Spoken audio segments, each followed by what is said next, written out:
Hello everybody and welcome to Photography Post-Processing. My name is Tom Sternad and I'm the lead digital artist of the Creator Space. So thanks for joining us on this really exciting concepts and techniques webinar that we're looking at today in terms of post-processing. So today Tjalling Halbertsma will be taking us through all of the concepts and types of tools that are involved in post-processing, taking your photograph and then being able to post-process it, manipulate it, enhance it, and do adjustments with it. So without any further ado, let me hand it over to Tjalling. Here we go. Hello, today we're gonna work on something in photography that's called post-processing, which means, and I will explain later. So my name is Tjalling Halbertsma, I'm a Dutch-born Canadian, and I'm gonna teach you a little bit about post-processing here. Let's go to the next slide. Post-processing. Have a look at this for a second. All right, so here we go. What is post-processing? Post-processing is something that is dear to my heart because you can put a lot of artistic elements and quality in what you call post-processing. I will go step by step through the process and try to explain to you as simple as possible what it actually contains. You have many softwares. I will get into that a little bit later, but it's not about a particular software. It's about the general procedure in post-processing. So I would call it all changes between the actual photo shoot, the moment that you shoot a picture, and the end result. A process to change, to transform and to upgrade your photograph. And you can do a lot with it. There's a lot of room to play with. You can also call it photo manipulation. I'm not biggest fan of the word manipulation because you don't force it onto the photograph, but you play with it, you're creative with it, and you try to make the image as accurate as you want it to be. We're not discussing Photoshop in this tutorial. We only do post-processing in general. All right, so here we have kind of an example of today's post-processing software. And I just took a little slide out of it. We'll show you a little bit more later on. But as you can see, you have like a lot of options to move the slides around. And every slide has a particular function. And all these functions are either adding to the quality of the image or downgrading the image. I will show you a little bit later. For example, exposure, black point, brightness, contrast. Most of these softwares that we're going to discuss have in general the same names. They can be a little bit different, but in general it's the same idea. Good. So how do you do post-processing? How do you get it done? What's the whole section between the image that you take and the final result as you want to print a photo or put it on your website or whatever? Going back a little bit to the history of photography, when you expose your film in your camera, you have to process it. So you go to a chemical procedure and in the darkroom and everything. But in the darkroom you could do more than only the processing the film itself and the chemicals. You could, the moment when you put light through the film on the paper, you could influence it. You could make it a little bit more with contrast or a little bit more with gray. You could, fade your hands over it, and then that part wouldn't be that strong exposed. So the darkroom was already a post-processing room, and there have been photographers that made such a beautiful work from only from the darkroom experience alone. And today, or nowadays, we use post-processing editing software. It's all on the computer and pretty much very well developed. Lots of possibilities, lots of quality. You have simple, cheap, for free. You have expensive ones that you pay per month or even per year. So there are many different softwares available. And it's good to have a look in the market what you need and what appeals to you. Because some software, maybe you get a headache of it. It's too complicated, too much. And some are really specialized, and it is exactly for a professional photography what you need. When do you do post-processing? Well, as I explained already, when you make the image and between the final image but it is after you made the image, you can do some of the post-processing already in a camera. There are some filters, you can adjust a little bit the exposure, but I find it complicated, and on a little screen on your camera and you try to manipulate it, I'm not a big fan of it. So it best is if you put it on your SD card. On your camera you make the image, you put it on your SD card, download it in your computer, or you put it with a cable. And then you put the file in a certain library. It's very important that all the work what you do, everything that you make, you put it, for example, in a library on date, or you say this is a certain job or a certain artistic endeavor. Make sure, because the moment you do that, you always can find it back very easily. If you just throw it in and put it on the numbers of the files probably do not say anything, it's just a number. So make sure you organize it in a proper library. In the end, after 1, 2 or 3 years of photography, you have an incredible amount of images. And where do you find them? There is no word in it and all that kind of stuff, so use it as a good library. Where do you do post-processing? Well, that's the whole point. That's all in your computer. I recommend you to do it in your computer or on your iPad.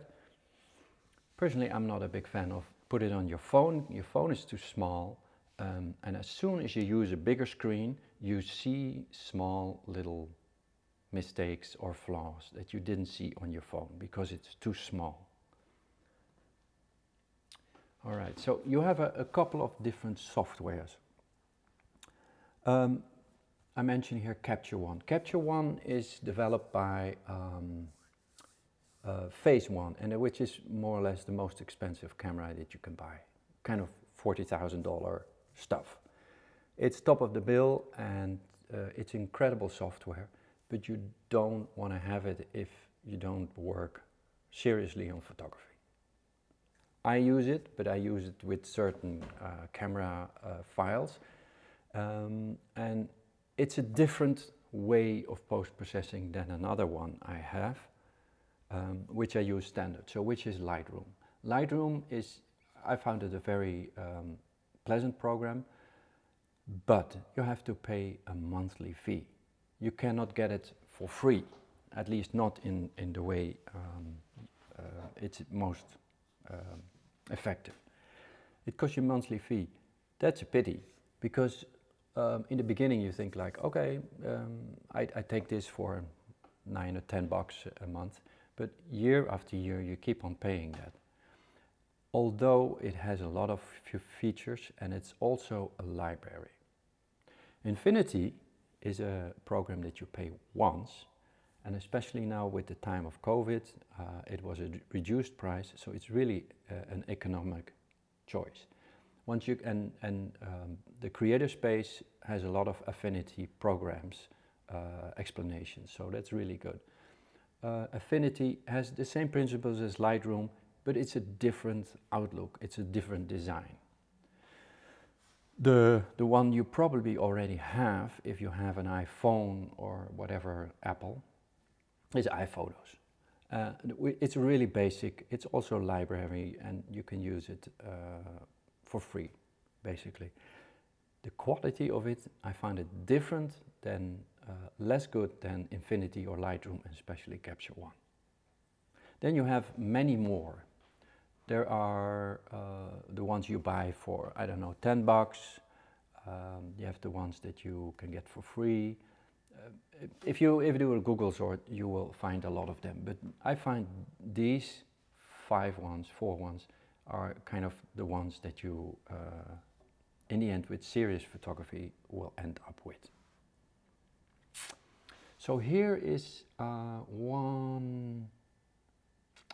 Let me see if we can get it a little bigger. No. This is Affinity. So what you see here on the screen is the photo itself that you are playing with. And for example, here you see some tools, and here you see all the adjustment slides. And this is, you can see how your image is built up. There's a lot of dark here, and there's less light in this photo. And so I can't do anything because it's just a photo, but just to give you a little bit of an idea, you have a big space for the photo, you have the slides on the side and the tools on the other side. Basically, that's how most of them are. And once most of the programs you can buy, and you get like 14 days for free or whatever.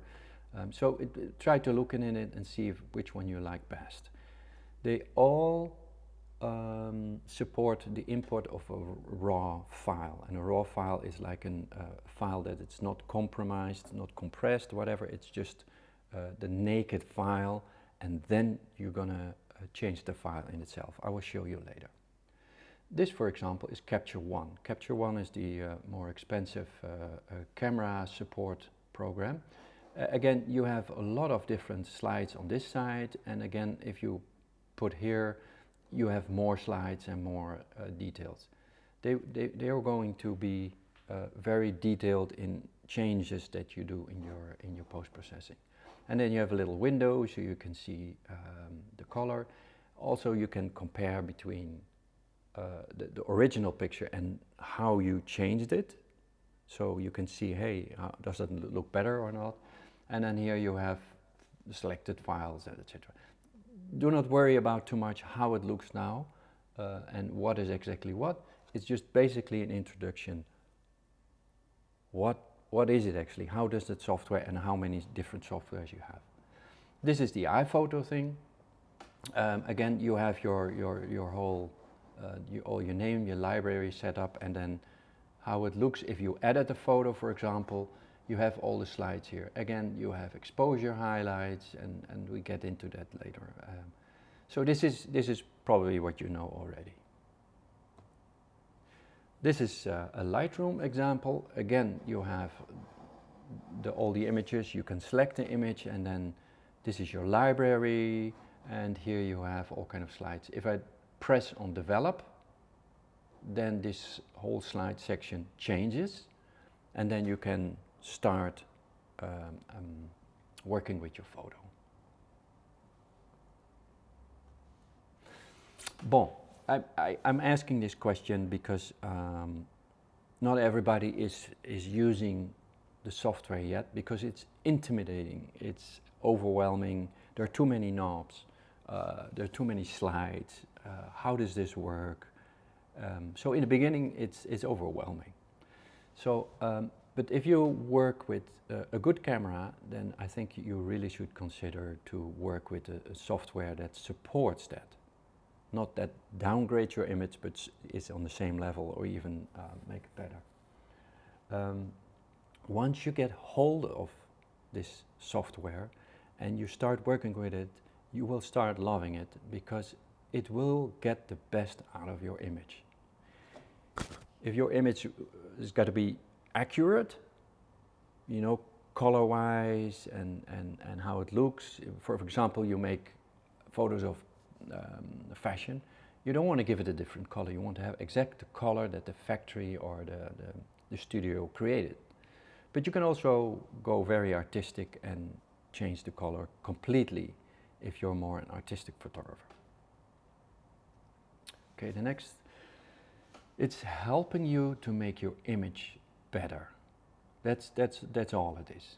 And it goes from making it pop, like burst with colors and change the contrast, to making the images really accurate. If you work professional and you have to represent the photos on the website from what the true product is, you really want to have accurate colors and not make it difficult for the people who buy, for example, product that they, when the product arrived, is like, well, this green is not the same as on the website. It's way more flatter, or it's too much color, and so to avoid confusion, you got to make sure that you're an accurate image provider. You can change from color to black and white and then change it back to color again, because if you work in these programs, it's called non-destructive. And non-destructive, it means the original file is going to be put on in a spot, and then you work with the copy, and then they can trace all the different steps. You can go back to the original and go back to how you changed it again. So you're not going to mess up your original file. However, I do recommend to work with RAW and not with JPEG, because with RAW your whole field of possibility is bigger. If you want to collaborate with others, if you do things for a magazine, for a website, for an advertisement agency, or whatever, it's highly recommended that you use software that you can work with, you feel comfortable with. If you prepare for printing, you kind of need that software, because the output file, the file that you give the printer, has to be a certain setting. All right, next one. So the workflow. Workflow is kind of how you, is the flow of things that you do with an image. I'm not going too deep into this because it will spin your head. But it's like you make an image, then you put it into the computer, you make sure that it's stored well. Always make backups, by the way. You store well, and then you put it in your proper space in the library, and then you start working on the image. Right, so as I said, you create the images, then you import it into the software of your choice, categorize them, make a library, make sure you can find them back. You can even put some words around it. For example, this was a sports event, this was bicycling, Blue Mountains, for example. So when you try to find the images again, you can also use the words. And then you start processing, and when you export, you have to put them in a proper file that you can find them again. So you make sure you especially use the right names for that. So RAW or not RAW? You can always shoot in JPEG if you feel comfortable with it. You can also shoot in RAW. RAW are bigger files than JPEG. JPEG is basically a compressed file. RAW is kind of the whole file, maximum megabytes or not. With the RAW, you always have the original file, and then you can do whatever you want, and you can always come back to that. If you import RAW files, for example, in Iphotos, it will be a JPEG. That's how they all make the JPEGs of them. But you can always, you always have a backup somewhere in your computer, so don't worry about that. RAW is, by the way, a setting on your camera. It's not something you do in your computer. It's where it starts, where you make the image. It's a setting. Okay, here's just a simple example. On your left you have the raw image. It's a good image, it comes out well, but if you tweak it a little bit with the post-processing, you will see a little bit more. For example, it's quite a dark area here, and these are the same images, but you don't see so many water drops in the middle here, but you see them right here, because you do something with the software that brings out the white parts of the droplets. So you can make it even more dramatic with that. You can change a little bit, you can look at the skin color and see how it works with the blue and everything. So many possibilities, it's incredible. And you can see, if you have 5 photographers and they all have the same image and they edit the image, they will all be a little bit different. Because you have different eyes, you have different the way artistic interpretations, and you have a different opinion about how an image should be good.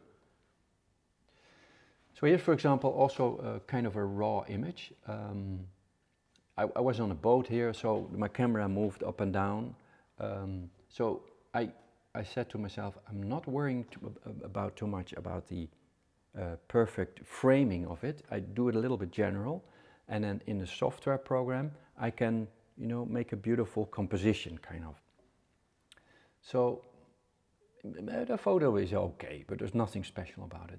So when I go to post-processing, I first try to find the right angle for it, and then I see what I can change about it to make the image more pop.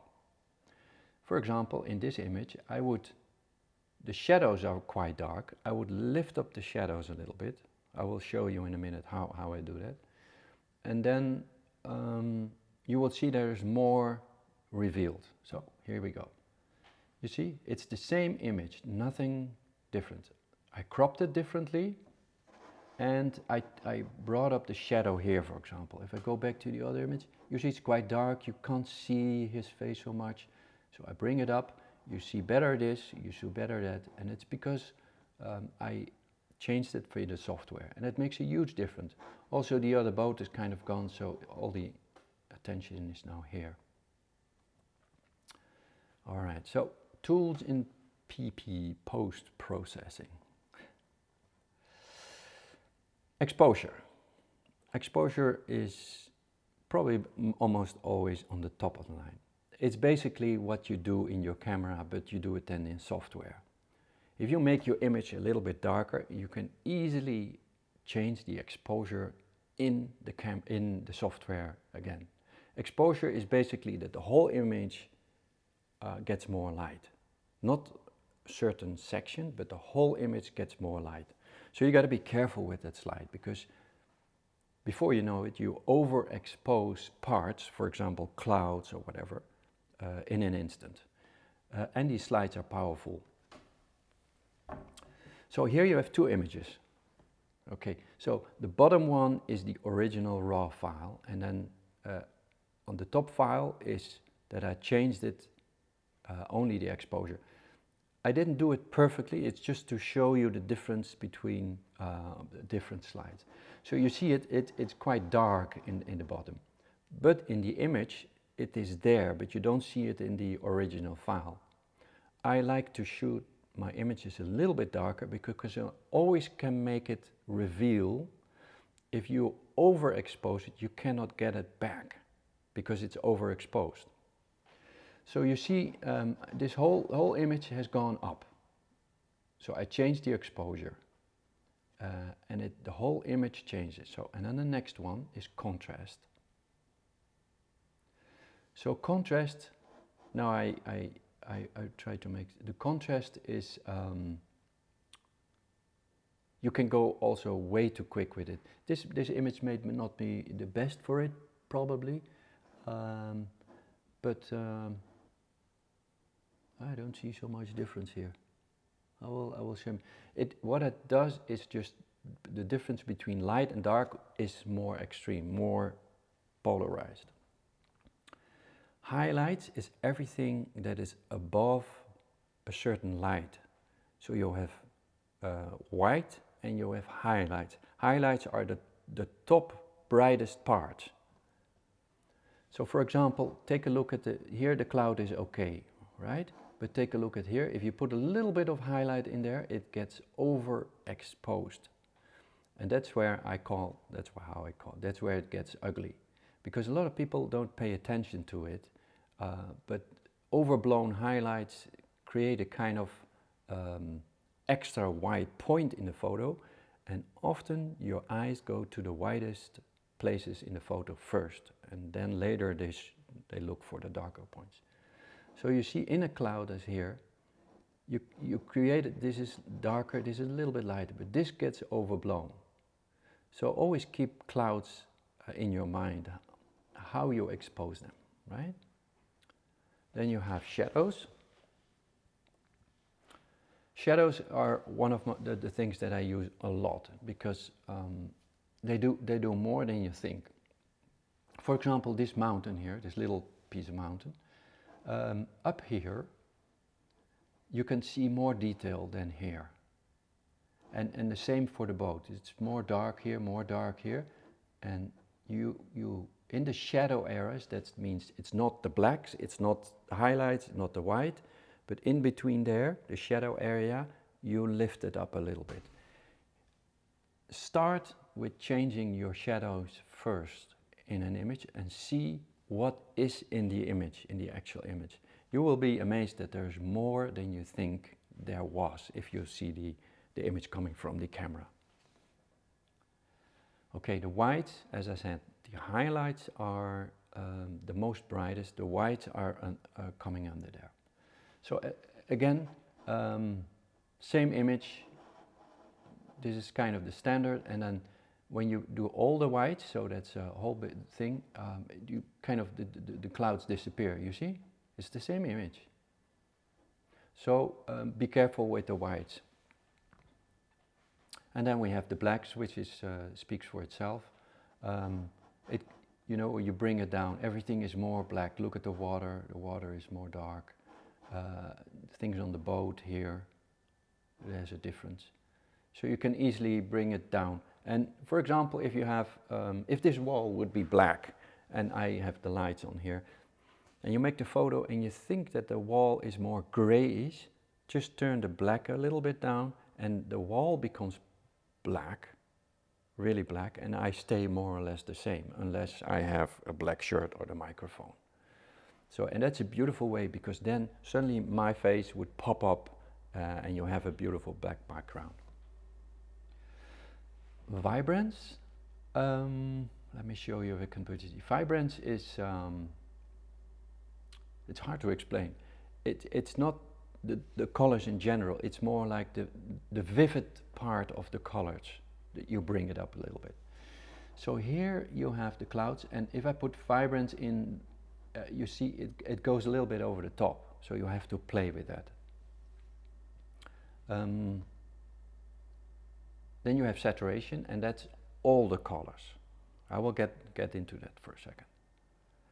So if I jack up the saturation, it becomes really too much everything. This becomes too yellow, that becomes too yellow, that becomes too blue, etc., etc. So that's a big difference. But saturation is often in this software divided in 3 different things. And I would like you to know about it, because it made a huge difference in the way I post-process the images. So saturation is a general name, but it's divided in 3 things: hue, saturation, and luminance. So here I have an image of a ski cross championship in Blue Mountain, and all the athletes had just flashing suits, really colorful, so you can recognize them from far away, and it's their expression of here's my country and I'm going to win. So if we take hue, so this is how I wanted to have the image. If I change the hue, which is the actual color change, if it's, for example, it is a red suit, right? But there is more colors to it. You cannot make from red black, but you can make from red to pink because it's in the same line of colors. So basically, same image, right? But I changed the hue. I changed the red colors into more pinkish. I even could change the blue right here. I didn't do that, but I could change the blue in a different kind of blue if I want. So you see the big change, and it's fantastic because then you can do a lot of different things with it. Then we have saturation. Saturation is the intent of color. So you slow it down, you make it like 20%, or you can jack it up to like 80 or 100%. So if you look at this image, you can see the red color is quite powerful if you compare to here. So it's kind of overly done. Look at the poles. There are more, and the blue is also stronger. So the intention of the color is what you could call on saturation. And then luminance is the light through the color. As if the color would be like a filter, and there's a light behind it, and it shines, and the more it shines, the brighter it becomes. But it's not the brightness of the color, it's the brightness of the light through the color. It's almost, see it as that. So what I did here in this photo, I put a big dimmer on that color. So I put the slides down of the luminance, and then the color starts to get almost like in a shady area. So go back to the original image. There's a lot of light through the color, and here I just suppressed the color. It's a big difference. So in your software program, it's called HSL, hue, saturation, and luminance. That's like you have luminance, and then you have a special section that you can play with that. I will show it in the software program. Basically, I'm going to do that right now.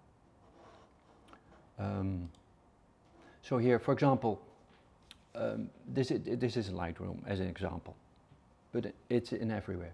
So I have it on develop mode, not on library or develop mode, and I go down, for example, and you see here you have vibrance. You can go up, really up, vibrance, and then you do the saturation, and it's all the colors in general, and it just, it puts it forward. But then here, let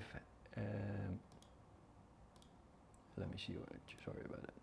Here you have hue, saturation, and luminance.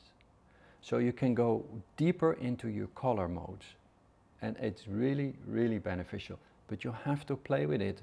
It's not something you understand straight away. You have to have an image. You have to have an image with color that you like, and then see how you can influence it. So for example, if you take the hue, which is the actual color, and you have, for example, the orange tones in this image, I take it more to a yellow, and then you go to green, you see? It's ridiculous. You can change all the pixels that are in yellow tone, and then it can go to red. So I actually change the color. But what if I do luminance, for example? I do the same in the orange section. I give it a lot of light, as if the light goes onto the image, and I can take the light away. It really gets into a bad photo if you go too far. So you got to be really subtle. So you see, it takes all the light away, and it pushes all the color. And then this one is actually that you, in the orange section, you see, you blast it, or you take all the color away. It's the saturation, so the intensity of the color goes away, you see? And then you push it back. So, fantastic. It's absolutely fantastic to play with that. It's unbelievable. You are here, you are a painter with a canvas, and you can choose any mixing colors and anything you want. The freedom and the possibilities, the potentials that you have with the software program is just is it humongous. So I go back to my slideshow, and there we go. So luminance, you can upgrade or downgrade the light through your color. So I give a few more examples. So I use a camera that has a 50 megabytes files. Like it has been a lot, the iPhone has been like 5-6 megabytes. Then you have cameras from around 20 megabytes and 50 megabytes. I have a camera that is pretty good, but what it does, it collects a lot of data. It's not just small, but it collects a lot of data. And I can play with that. So I make an image in RAW, in the mountains, in, where is this? It's probably Switzerland. And then I can start playing with it. I already see, because I'm experienced now, I make the image and I think like, oh wow, I'm looking forward to work on the software later on, because then the image can come to full. So this image contains a lot of data, but you don't see it yet. It's more like you have the raw version of it, and then you start polishing it up, and you know. So I go to, from this, in my end result, I go to this. Now you may say like, whoa, that's a little bit much, but as soon as you start printing and put these images out, you want to have a little bit of a pop, a little bit of a visual teaser for it. So what I did, for example, here, there's a lot of orange in here. Within these lakes there was blue, and within the sky there was blue. So I used the blue sliders and I played quickly around it. For example, this moss, you didn't see that on the previous image, hardly. But you take it out. And now you see how the light falls on the mountain. Here you think like everything is kind of the same gray, the same kind of tones, and only the clouds are high. And here you go and give accentuation to the light that's going through the pixels. You see, you make beautiful combination, contrast between the full sunlight and the shades of the cloud. So HSL, this was typically contrast, but also hue, saturation and luminance. There's a ton of things you can do with it. Here's another picture, this was inside, so I had to shoot it on very low shutter speed. The image was okay, well, all right. But then I thought, when I give this to the conductor or the orchestra, I'm just going to change it a little bit. So what I do, I lifted up the shadows. You see, you don't see here a lot of people. It doesn't really tell a story here. You see the guy, you see the paper. Paper is a little bit too bright in the raw file. But now you can see the notes. Whoa-y. So if I would zoom in, I probably could see what kind of music it is. His face is better exposed. And you see the public. So now it becomes a bit of a story, right? There's more concentration. And you have a triangle here. That's more about a composition, triangle, which is nice. So I shot this, not particularly interesting. I don't like the exit. And the exit I took away. And you see, and that's all you do with software program. So it's a lot of playing around. But this is typically an example of playing with the shadows. Okay, simple image here. You have an image and you think like, your camera, you shot it in automatic mode, and you think like, okay, it's great, but I'm missing actually the point why I did it. I turned up the shadows in the next image and see there's a sign that says closed, and this guy, this weird guy, is walking behind closed area. He's not allowed to do that. Well, that was the whole joke.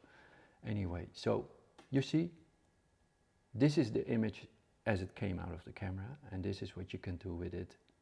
Nothing really special, but just to show you that the shadows are a huge amount of difference already.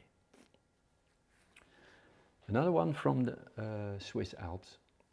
Okay, beautiful mountains, the blue sky, there's this path, and then there's this big dark clunch. This is a little cabin here. I don't like that so much. So I do this. Now we have a bit more. The grass is greener. You have the cabin over here. You can see the mountains in the cabin, in the window. It's much better.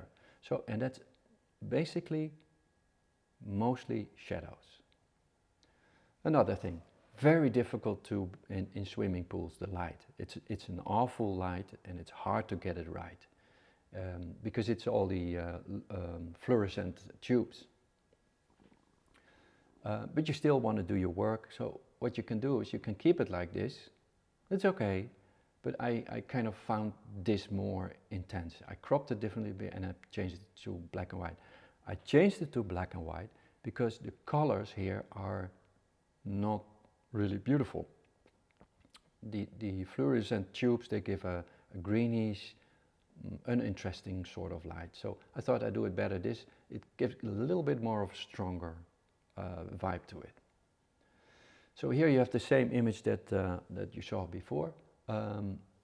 This is a panorama shot, so you do click, click, click, click, click, click, click, click, click, and then you merge everything into one file. So this file is probably like more than 100 megabytes, and I can print it out really wide and big. So what I changed about it is a lot actually. I changed the contrast. Look at here the clouds, and it gives a bit more depth. You see it's more grayish here, and here's more grayish. I give it a bit more contrast, but you also see the lights from the sky coming out of here. You see, you see it a little bit, but not much. So everything darker is, grayish is more dark. I changed the color modes and the colors, as I showed you in the previous image. You can find the right balance for that. So if you print this out big, like 2 meters wide, at least you see a kind of, you get a bit of a feeling as if you were there with the fall. Simple image. You see with the during fall, beautiful image, foliage, and then you change it into in your program. You see, I did a bit more exposure. That's what you read, a little bit more exposure. I put the highlights a bit away because here you have it bright and you want to see a lot of shadows here. So the shadows were up, the whites and the blacks, and a little bit of vibrance. It's just an example, right? Few more notes. Curves, you will see them in your program. Curves, exposure itself changes everything in the image. So the image is a certain darkness, and then you put the whole image, make them lighter. Curves, you can be even more precise about exposure. It's kind of the same as exposure, but you can do the highlights, the whites, the grays and the darks. So it's more refined. I would say don't touch it yet if you're new to these programs until you are okay with the previous things like the bigger slides that I mentioned before. But this is, for example, the curves. Normally this should be a straight line, that's how you start with it, and then with these slides itself you can tweak them a little bit to the left and the right. You can change the highlights, which I didn't do in this image because the value is 0. The lights I put down -47, but the darks I put up 30. Now I can't remember which image that was, but so you see, within exposure you can do different sections itself. Great tool, by the way. Then you have the healing brush. That's also something that you often see, and which can help you when you have, for example, you have a camera and there's a little bit of a dust in the lens, and you can't get it out because it's inside, and you don't want to go to the brand or the factory to repair it because it costs you $150 or whatever. So you make photos, and in the blue sky, in the photo, you see a little dot, which is like the dust particle. It's so easy to get rid of that. It's fantastic. So it's called a healing brush or similar. It takes out little blemishes, dust, and it's for an easy, fast retouching. For example, here, look at this guy. So I have dots here, right? You see all kind of dots. And actually I'm going to show you how I'm going to do that. Whoops, just give me a second. Library. So for example here. Okay, right, here we have it. Extreme dust, right? So I'm going to the develop mode in that case, and this is my healing brush tool. And you use it, and you see there's a little circle that I can adjust, right? Here's the size. You can make it bigger, and you can make it smaller. I always make it so small as possible. And for example, I just take out these black dots here. Chip, chip. Because what it does, it touches and it fills it up with the content from the surroundings. So the surroundings are their example. So you take this out, for example, and you take this one out. Whoop, there we go. Gone, gone, gone. It's fantastic because it's always non-destructive. You see, you take it out. So that it's brilliant. So don't forget that you have that. For example, you take a beautiful photograph of somebody within sports, but it has like this mud going over the face, which doesn't add to the photo. You can easily take it out. It's unbelievable. Okay, go back to this one. So another point that I think I want to point out is the file quality.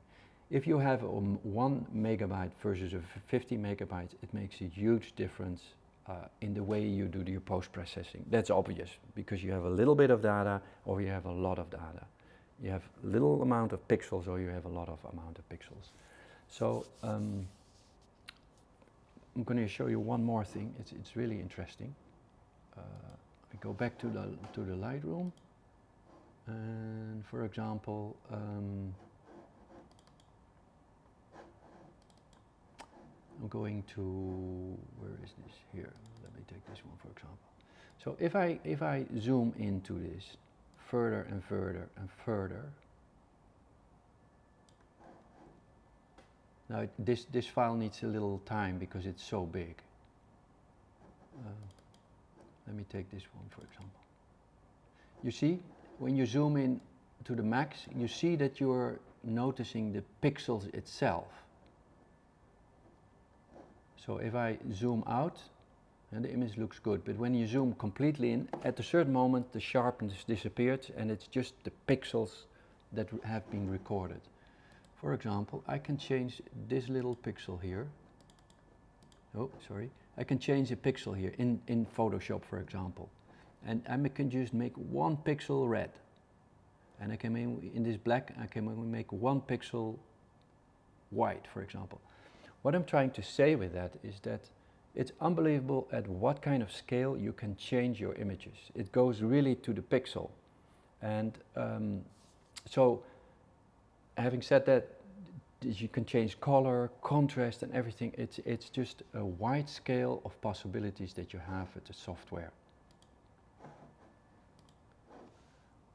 Alright, so that's file quality. It makes a huge difference. So it's important to take attention to that. Okay, so this was post-processing in basics in just 1 hour. This is all recorded so you can look back at it at a later date and you can make some notes or try something in yourself. You can always ask questions via Blue Mountain Creative Space, and Tom will make sure that I get the emails and I can all answer them myself.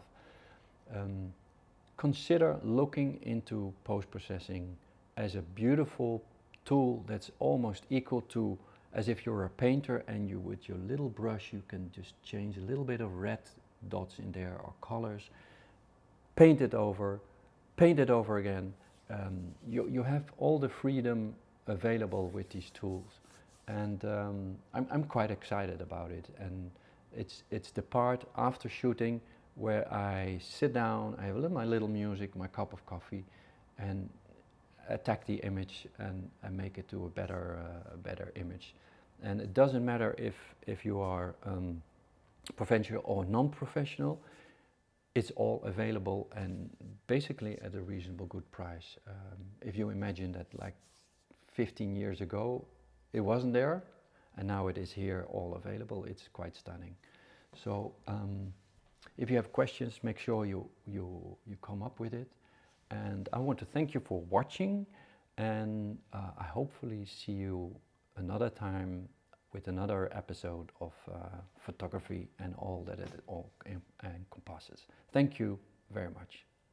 Thanks, Tjalling. That was a fantastic session.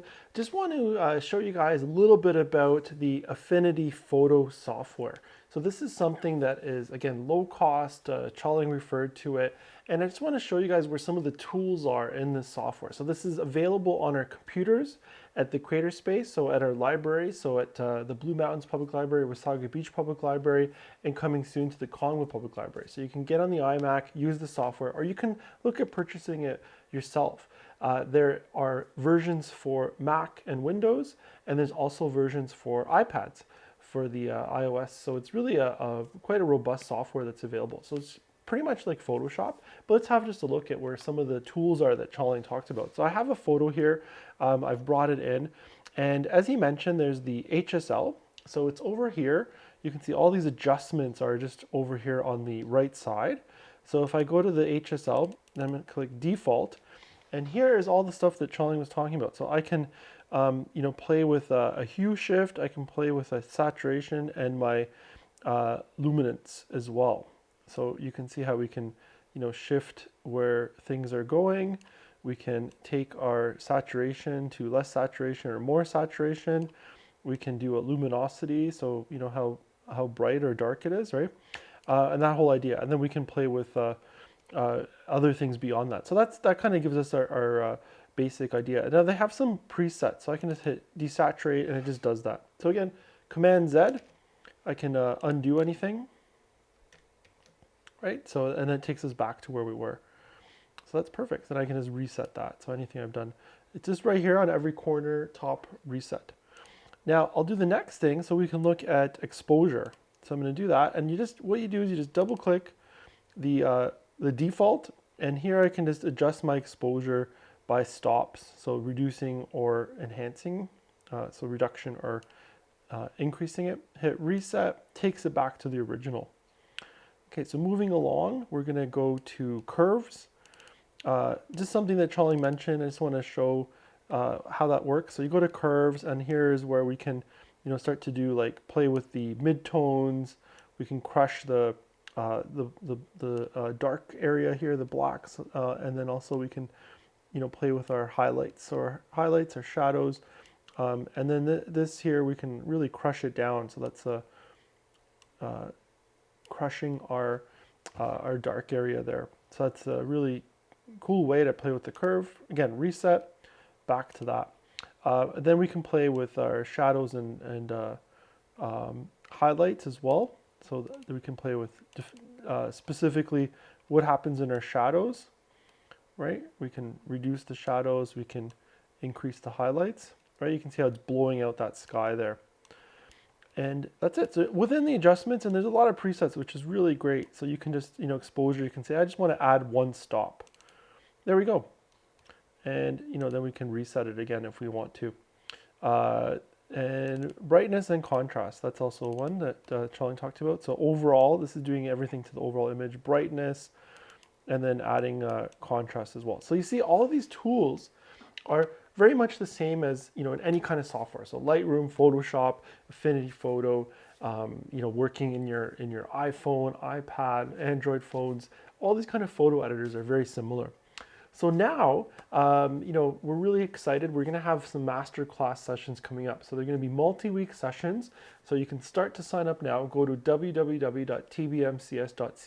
Go to our workshop signups. Tjalling's teaching a four-part, creative image. We're going to take everything from the beginning, from getting ready for a photo shoot, doing the photo shoot. We're going to work on these things together, and then we'll be able to have access to, you can talk to Tjalling, by email, send him your finished pictures, and we'll have some, some interaction that way. So you can get some critique, some advice. So it's going to be a lot of fun.